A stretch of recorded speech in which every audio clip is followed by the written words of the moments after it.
Yeah, what's the problem, sir? We've just drove down our farm track. We've come across a Range Rover with 3 people in it. Yeah. Yeah, cheers, but they're dead. Cheers, but they've been shot. They're inside the life or what? Yeah. I've tapped on the window. Right. And they've not moved, and when I've looked, there's blood all over them. Colour? Blue Range Rover. A blue Range Rover.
Welcome to another Liquid Bullet production.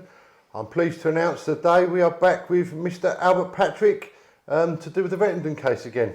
Thank you, Albert. Pleasure, mate. So, Albert, can we just have a quick recap on how the case has been going with yourself? Yeah, certainly.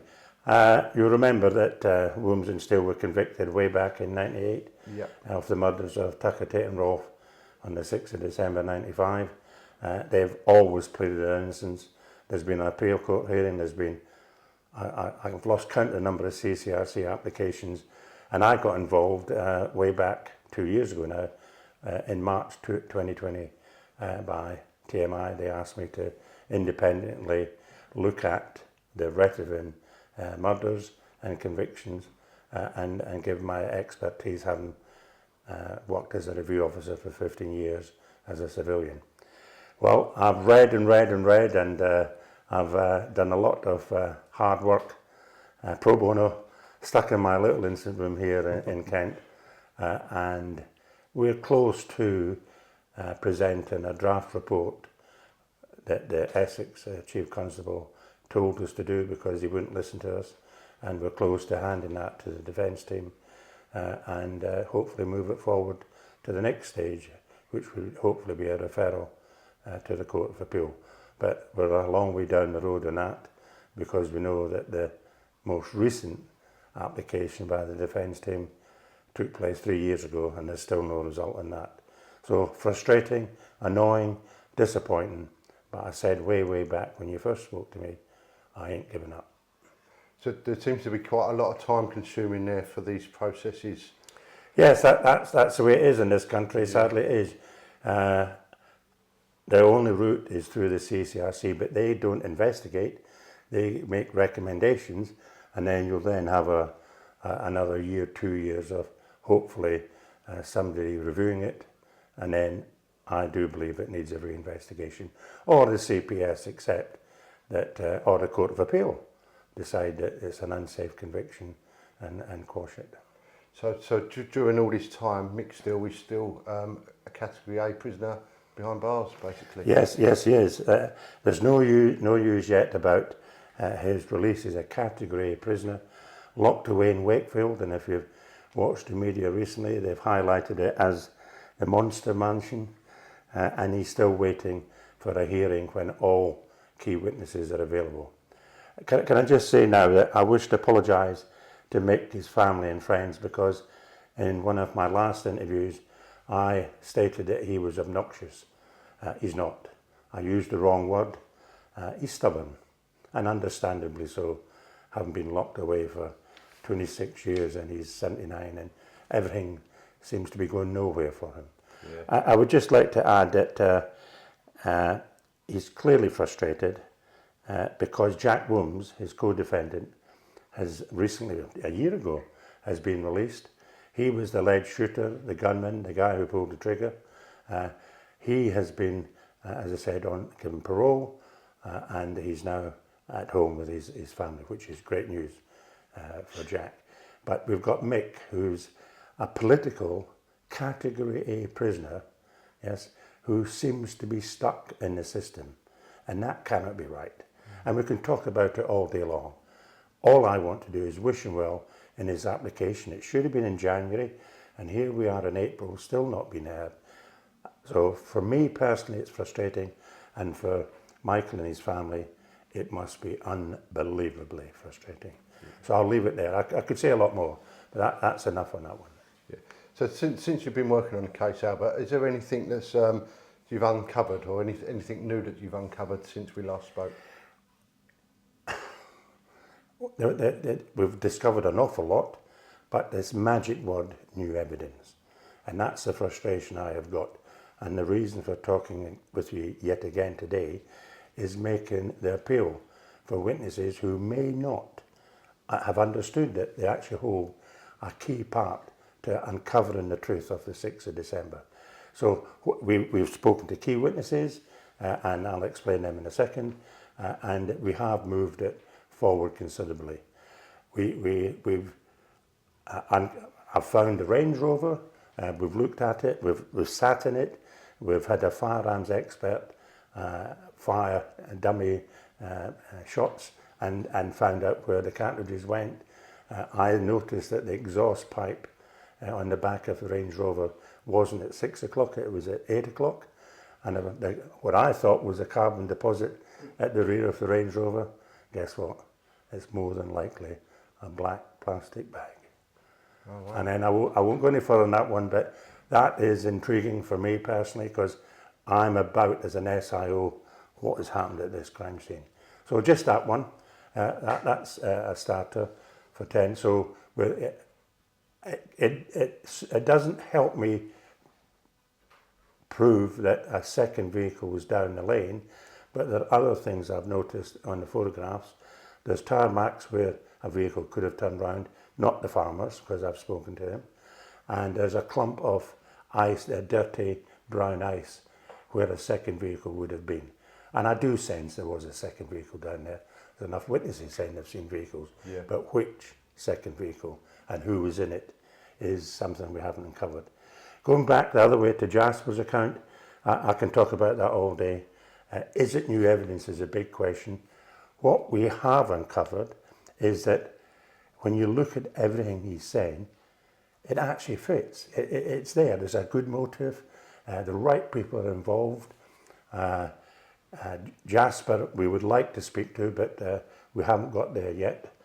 I've spoken to 2 officers who dealt with him historically in his criminal career, and they convince me, they support the fact that, okay, he's a villain, but on this occasion, you could well be telling the truth. Yeah. But it's also about what Essex Police did not do in relation to Jasper's account. And it's not acceptable. It's just totally unfair, unprofessional, and again, I would like to talk to the officers who interviewed him, but they're not willing.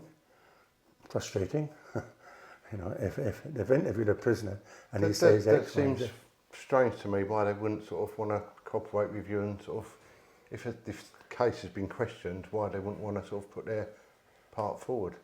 I've already said to you, Lee, if ever I had put somebody away and somebody came forward a year, 2 years, 10 years later say, Albert, you got it wrong, I would be the first to come and talk to them and say, okay, tell me where we got it wrong. Simple as that. And you're asking what else have we done? Re-interviewed key witnesses. I've spoken now personally to Peter Theobald and his wife Frances. Lovely half an hour, no, more than that, an hour and a half in their lounge on the farm. And I won't go too much into what he said, but one thing that he said to me as I was walking out the door, while I was in my farm, not in house, I was in my steading with my son at 7 o'clock, and I never heard a fuselage of gunshots. Now, I've been down that lane on a Wednesday at the same time, 7 o'clock, and all I could hear from the crime scene was pop-up, pop-up, pop-up, pop-up, which was a clay pigeon shooting. Yeah. He's a firearms holder. He knows what a shotgun is. And he also said to me, Nichols' account about a shotgun falling apart just doesn't happen.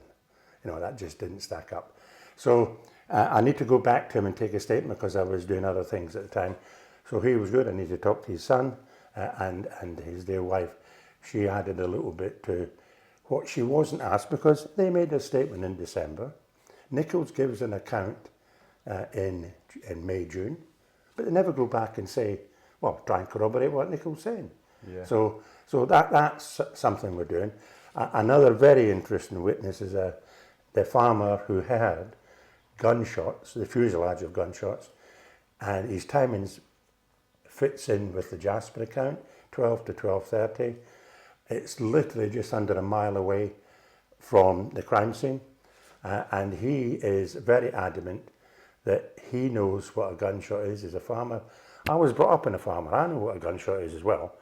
And he says that that was a fuselage gunshot, not a one-off, two-off, 1-1, Yeah. because a double shotgun will only fire two before you load up again. He's totally convinced it's a fuselage, so we hope to get an updated statement from him as well. And I don't think he was ever called to trial. But in any case, this has come up through the defence historically, but we're just going a little bit deeper into it and just see if they can enlighten us further as to what happened that night. Yeah. Has there been any new people brought into this sort of circle of questioning? No. Listen, David's got a very busy company that he's running, and he pulls his hair out nearly every day around to try and, well, COVID hasn't helped him. No. He's balancing the books. Burge, who's a retired DI from Essex, he's a historian. He does lectures all over the country and abroad. So he's been there. I'm the only one really who's got the time, but my frustration is, for nearly 2 years, I couldn't get out of this house. Yeah. Not allowed to knock on doors. Been to the crime scene, and let me talk to you about the crime scene. Wednesday the 8th of December, the team go to the crime scene and we reenact the timings of what Nichols said happened. We've done Jasper's as well, but I'll come to that. So we've done what Nichols said happened, and we started at Mark's Tate, and we got the timings down to the halfway house, and then we got the timings from the halfway house to the crime scene, and also the Range Rover's timings. Essex Police did not do the Range Rover timings, but they did, on Nichols' account, on the 13th of June, record how long it took them. In the summer, the defence did the same exercise way back in December 1995, and I have checked Google Map and a route planner and the timings that we did with the review. 1844, the Range Rover cannot have been down the lane if it went to the Hungry Horse, went to the halfway house and then to the Hungry Horse. Just, in my honest opinion, impossible. Now, people will say, Albert, you don't know what you're talking about, it's subjective, etc., etc. I won't labour the point now, but at 1844, the nearest the Range Rover could have got to the crime scene is the car park at the Hungry Horse. That's it, and it's another 10 minutes. It's quite a journey from there. You know the journey, it's up through the turnpike and up and over. Yeah, and it's that's in the dry as well. Yes. You add the snow onto that. Well, I haven't even added the weather to it. I haven't made any account. Two other points. At 1844, Pat Tate's cell site for his call from Sarah to Pat Tate, which lasted 4 minutes, 36 seconds, doesn't put him down the lane. Because I've been there, you've been there, there's a hill in the way, and Wickford is to to the south, and you cannot, and that's been proved by David Bristow, in his professional opinion, he would not have got a signal. He's within range of Wickford somewhere, and my question is, where was he, or where were they? And it doesn't mean to say they were all three together, because the big difficulty we've got in the review is proving categorically, and we're getting there, but that they were alive after 7 o'clock, and the time of death is so crucial. Yeah. Does that make sense? Yep. Yep. So what else have we got? Very interesting in this one. When I first started reading the material in this case was off the website, which was off the Boom website, I picked up on the fact that there was 2 sightings after 7 o'clock. I didn't appreciate the significance of 7 o'clock until I read into the case and picking up what the time of death was, according to the Crown. 2 sightings. The first one in the Orset Cock public house. The landlord we've now identified as Anton Johnson, and the action, I'll just give you the number so that there's no debate at a later date. Action 516 was allocated for an officer to go to the public house and make inquiries about this potential sighting in the Orset Cock. That was allocated, and the officer went there. He didn't give the name of the landlady because she was there, or the bar staff that were there, but it was a negative. The landlord, the content of which was the information, he was in America. He never went back and spoke to him. And that information came from the Deputy SIO, D.I. Florence, and it was on book page 57 in his notebook. So me, 26 years later, well, I want to look at that notebook. Yeah. I want to see what it's all about. And I want to talk to the officer who went in and say, well, what did you do? And why didn't you go back? Why didn't you follow it up? Why didn't you follow it up? Yeah. It gets worse. Okay. Come on, here we go. Action 539, raised from message 327. A person, I think it's a female anon, but I haven't drilled down deep enough on that, rings the incident room and says that the 3 of them were in the Fortune of War public house at 8 o'clock that evening. Which was Langdon. The Fortune, on the 127, is it? Yeah, he's on the 127. Allocated to the same officer who had the action for the first pub, the Orset. Guess what? No result, never went there. Nothing on action. So we don't know what he has done in relation to that potential sighting. The person who rung up also gave other information. This is a lady information. Gave more information, which is interesting. It says, basically, the killer is believed to live in Stanford, La Hope. He's a hard man. Rolfe's funeral is going to be a big one, and mentions 8 o'clock we were in the pub. They were with another male, and they all left together. So those 2 possible sightings, and I use the word possible because it could have been nothing. It could have been nothing. What the detective sergeant who took the note did say was, information sounds very genuine and may call back with an update. Wow. Go to the pub and find out what it's all about. That could be quite some vital information there. Missed. Now, why is that missed? I think it's the pressure of the timing, because that was on the 15th of December, a whole load of other information coming in, and you don't have enough staff to deal. So I'm not giving them an excuse out, but as the time goes by, and if a review team had reviewed that, like I had been doing, as I said, in my job before retiring full time, is you would have picked up on that and you would have made a recommendation, go back and firm up on that action. So 2 potential sightings that would absolutely kill the Crown's case, that they were dead by 1859. So that's been hard work and that's been interesting. Sadly, the landlady, we've made our inquiries, the landlady at the Fortune War has passed away, and the landlord, he does want to talk to us, but we're working on it. What does he know? more importantly as well is, were you the public in that pub at that time, and did you see anything untoward? Or, not untoward, did you see 3 big heavies, and that's what they were, and someone else in that pub that night, and what vehicles were in, and what time was it? So I think I've laboured that one, but it's a new since the last time we spoke. Yeah. What else have we? Excuse me. Oh, I've already said about going to the crime scene, so I won't talk about that one. Some officers have come forward from Essex, which is great, and one officer in particular, he was part of the dive team who went down in the Ark Pit where the drugs were found on DCA's involvement with Nichols, and he was also part of the firearms team that looked after Nichols whilst he was waiting to give his evidence. I don't wish to say everything he said, but he's saying enough for us to be hugely concerned. Now, even more so, that how Nichols was dealt with by Essex Police was totally wrong. And my statement as to how he was dealt with, his evidence was bought. And there's a whole load of points that we'll be bringing up in the report that support that. So, just go back to Blogs 19 in the book that he wrote. That for me, as soon as that was uncovered, you pulled the plug, come on. Just not allowed, sorry.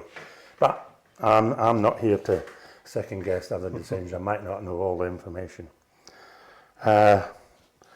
We've applied in a Freedom of Information Act application to Essex Police Chief Constable on 2 operations which were corrupt inquiries, and they were some of them relevant to the officers who were involved in the investigation.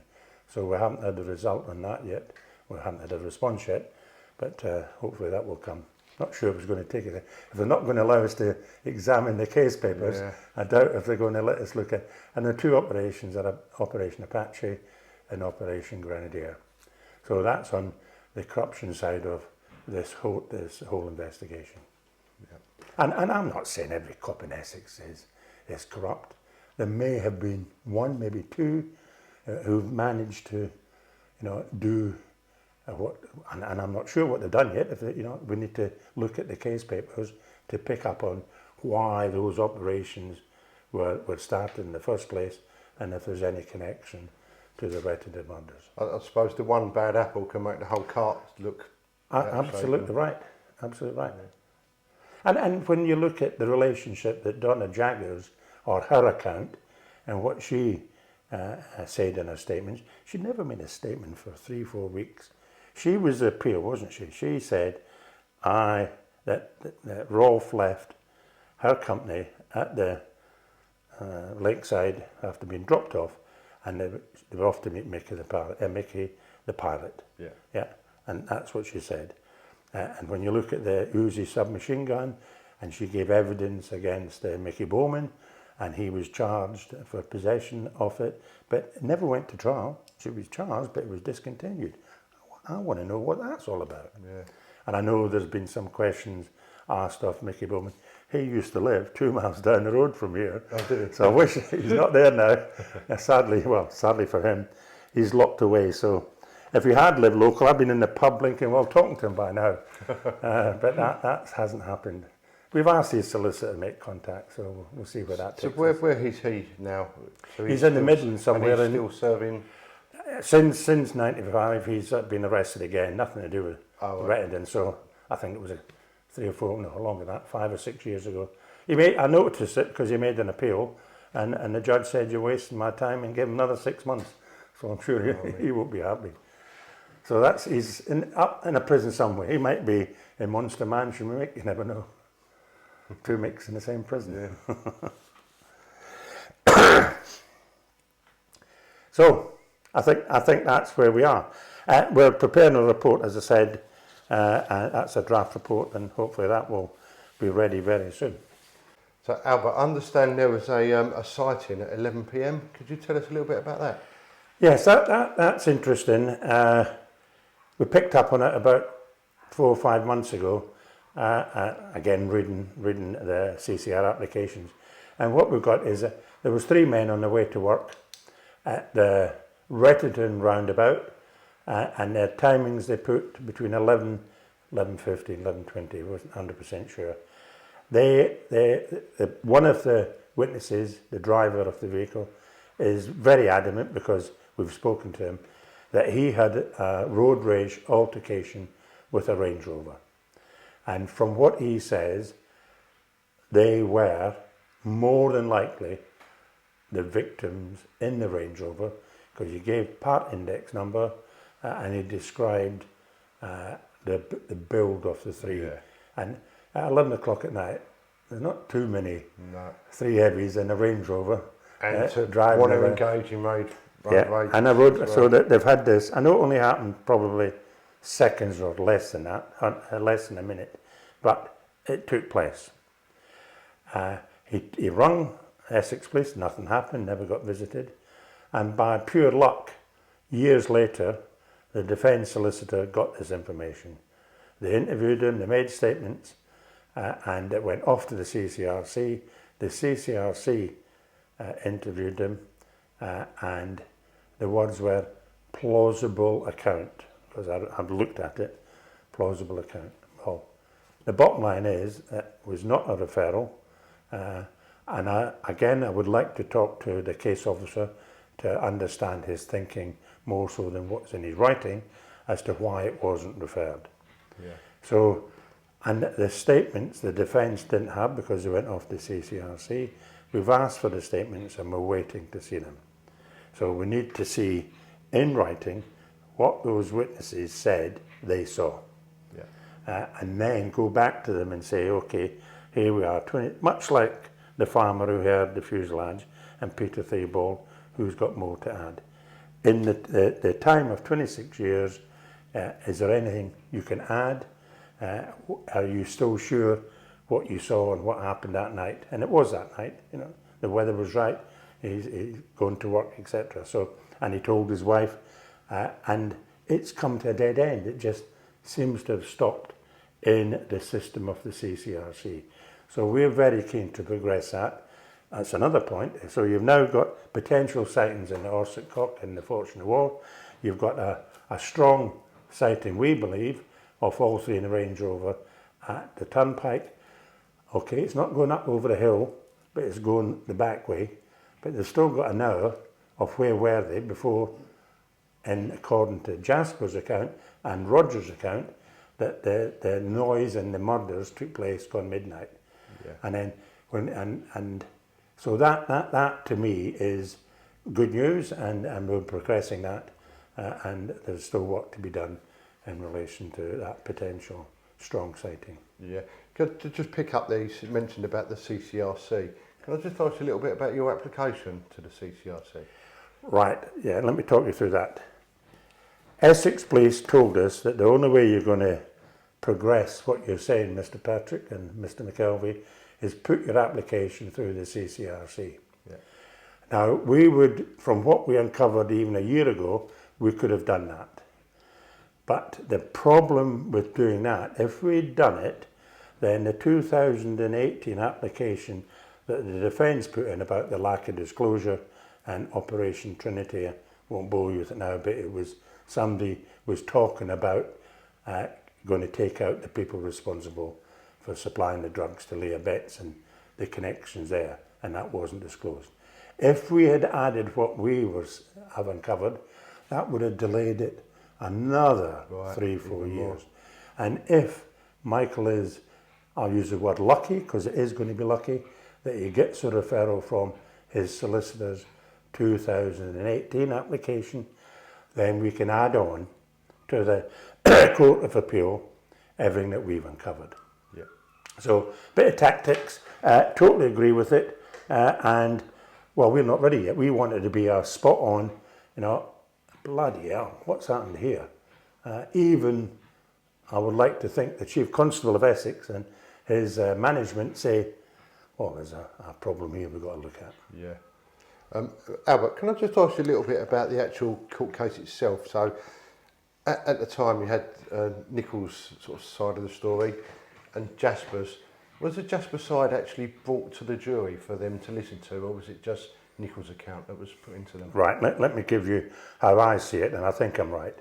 Nichols in the witness box for 7 days, gets a real hard time, admits lying, and when you look at what supported him, at that time the mobile phone tended to support him, and you've got all the, I will use the word, strong evidence or better evidence around the drugs importation. Now I know they were caught bank to rights, and that account, that charge wasn't before the jury, but it was talked about obviously because it referred to what Nichols was caught with. He was caught with 10. So that is what went before the court in relation to Nichols' account.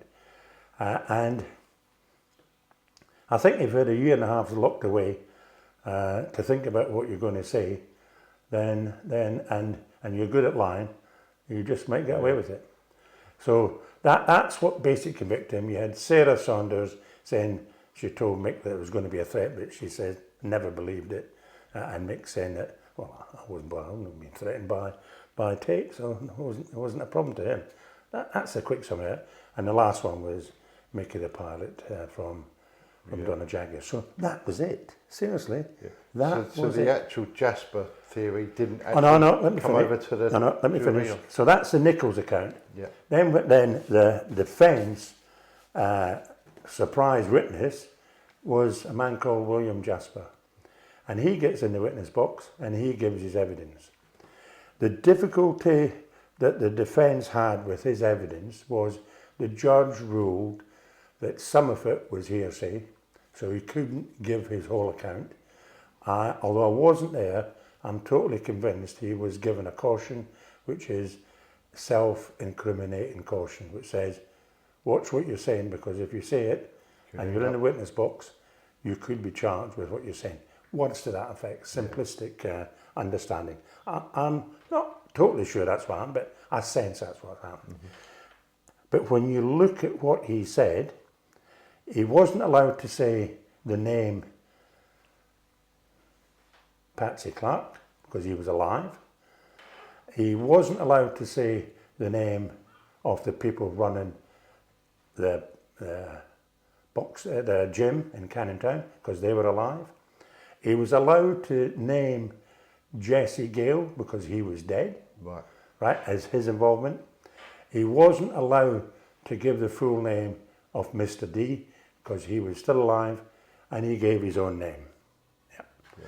Now, I've read his account, his 12 pages admission, and he said he went there to be the driver for a drugs deal and realised afterwards that it clearly was a murder because of certain things. So when you look at Jasper's account, David keeps saying, uses the word compelling. We are satisfied that it is compelling, but it's compelling in relation to what he said. We know that Patsy Clarke was alive, at the time, and he did exist.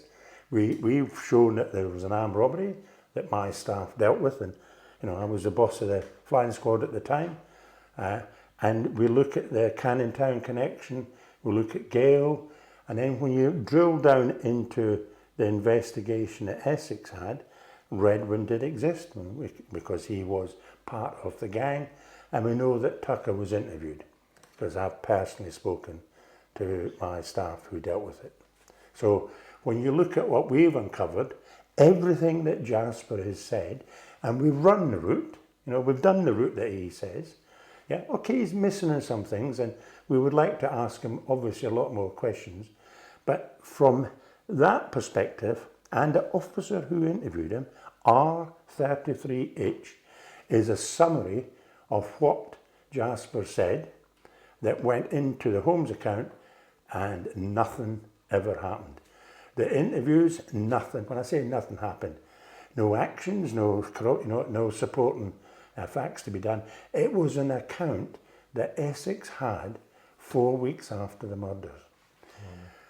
Come on, I'm sorry, but there is something drastically wrong with what we've uncovered, and Jasper's account was given. Here's a trick, I'll use the word trick, I wasn't there.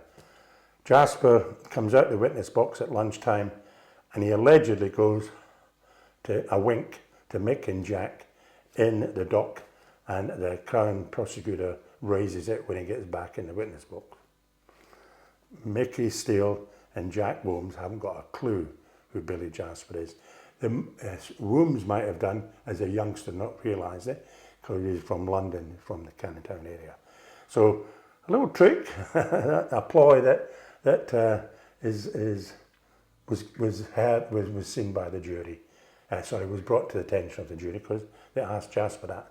So when you look at Jasper's account, have we corroborated anything that he has said? What I'm saying is that the farmer Stephen Rogers' account corroborates it. The professionalism, the assassination of the victims supports who he says did it. The motive is a damn sight stronger than what has come from the Crown's case, i.e. a bad cannabis deal and never got all the money back. Yeah. So, we don't have time to talk about this in detail. So here we are, two accounts, but the jury didn't believe it. What the jury did believe is that the shotgun that was found in Michael Steele's attic at his new bungalow, was planted. Yeah, he never ordered it. The jury found him not guilty, and Nichols put it there, and the jury found him not guilty of that. Yeah. And then also the mobile phones. If you go back to the mobile phones, and that's part of the timeline that, I think we'll talk about it now because it's something that I don't think is commonly known. Talked about the 1844 call down the lane, and that. 2 calls were made by Michael Steele to Jack Wilms, 1803 and 1809. And the Crown's case is that Steele was in the car park of the halfway house, and Nichols was in a lay-by literally 300 yards up the road with Jack Wilms. That's what the Crown's case was, 1803, 1809, and the prosecution expert witness tended to support that. Yeah.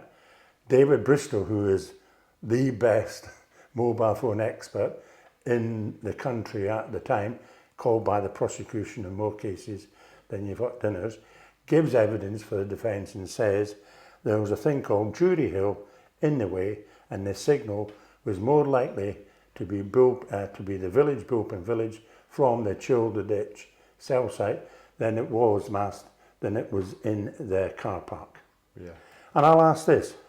At 1803 and 1809, you've got Steele, who has just left, changed over. Nichols has gone into Jack Wilms in the lay-by when they're trying to put false plates on a beaten up 50 quid's worth of Passat vehicle that's going to be used as a getaway vehicle, and the biggest assassination in the country is in the lane. What were they talking about? What you could have just popped up the road and said, yeah, what were they actually saying? And Nichols never mentions it. He never talks about those 2 calls, and the officers who interviewed him never talk about it. When you drill down into those 2 calls, there is far too big a waiting time, either at Mark's Tate or at the halfway house, for the Range Rover to arrive, and that could only have got there between 1826 and 1830, and Nichols says in his evidence twice 1830 or just before, and he then took Wilms off to the crime scene. Yeah. Traffic was heavy, it was slow, couldn't get going. So from me as an independent looking at Nichols' account, I'm sorry, but the jigsaw puzzle just does not fit, and simple questions, the corroboration. Not a single thing's done in the pubs, either the halfway house or the Hungry Horse, or even Mark's Tate. Okay, they checked on the battery, but the battery was about 2 months before, and are you really going back to your van to put a bulb in and then come back to Steele? So lots of huge concerns that just don't fit. Yeah, just for me, my personal opinion, obviously if the jury had this information now, I don't think the same result would be. Yeah, the law's changed as well. The problem the defence had in this case is a lack of fair disclosure, because the telephone schedules were dumped on defence miles long, weeks before. Document 196, I'm not sure if that ever appeared. That's all the intelligence minus Jasper's account, by the way, so that's not on there. They never got that. And I think if the account that was left on file for the time being, not heard at the trial, i.e.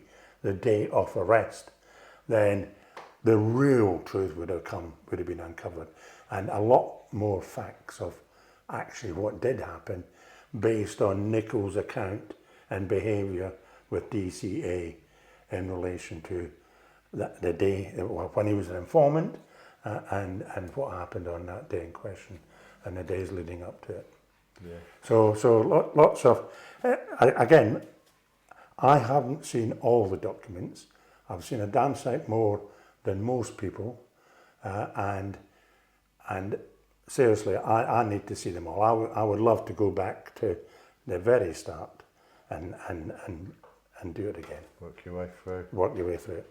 And I'm sure we'd uncover evidence, real new evidence, that supports whoever pulled that trigger. Some great information there, it's been brilliant. What can you tell us as your last message to end this part up before the Lee, thank you. My message is quite simple, is that I'm doing this because I want to uncover the truth of the 6th of December. I'm totally convinced that Michael and Jack are innocent and that a serious miscarriage of justice has taken place. But I need you, the public's help. I need you, the retired current police officers in Essex, to come forward and talk to me. You might not realise how small the information you may hold that would help this case. And lastly, I'm sure that hopefully Ivan Dibley, the SIO, will talk to me, because man to man, SIO to SIO, I just want to share with you, Ivan, what we have uncovered. The same applies to Brian Story. He was actually hands-on and dealt with Nichols.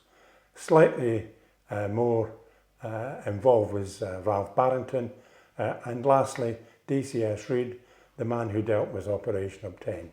So those 4 senior police officers that I just want to talk to, ring TMI, book an appointment.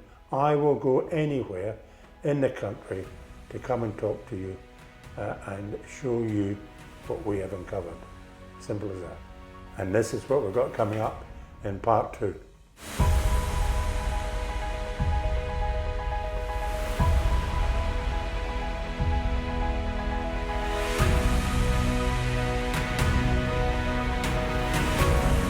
In relation to 7 p.m, the only person who says they were dead and killed at 7 p.m. is Darren Nichols. You've got Tate's phone, which received a call from Sarah Saunders at 1844.